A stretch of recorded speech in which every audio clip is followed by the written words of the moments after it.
Hello guys, I'm Coach Christine Tan. Saan mo ilalagay ang oras mo? Yan ang tanong na iiwanan ko sa'yo. Guys, alam mo ba na dati lang din akong empleyado na kumikita ng 10,000 monthly income? Hanggang pinag-aralan ko ang networking business.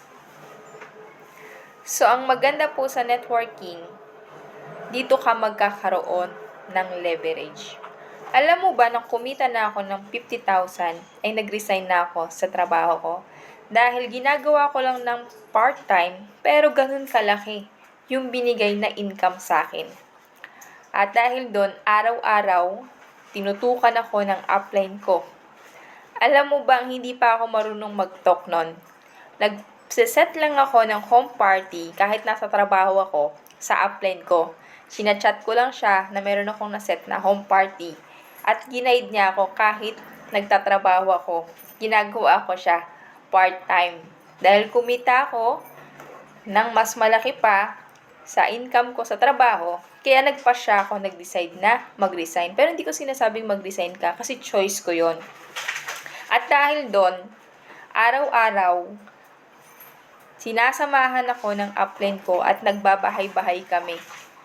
Dahil doon, natutunan ko paano gawin yung business. Kasi tinitignan ko paano siya mag-present.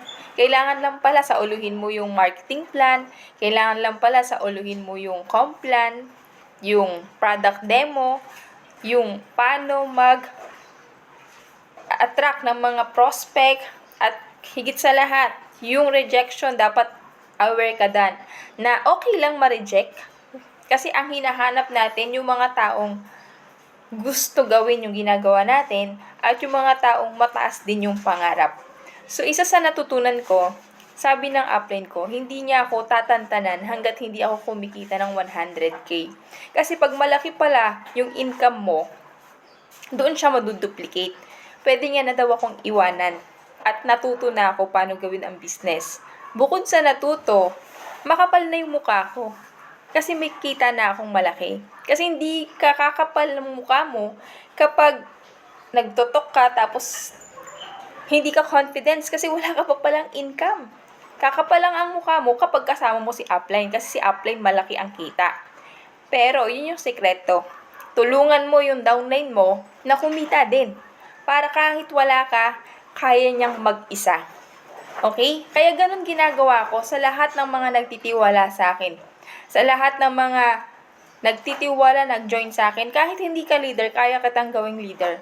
Basta, yung commitment mo at seryoso ka na mabago ang buhay mo at seryoso ka na yumaman. Kasi kung hindi naman yan gusto mo, wala kang desire para gawin at sipagan yung business natin at wala kang desire para pag-aralan ito. So, thank you and God bless. I hope may natutunan ka. I-comment mo kung saan ka nanonood para alam ko kung saan umaabot ang video na to. At i-subscribe mo ang aking YouTube channel, Coach Christine Tan, para sa networking tips.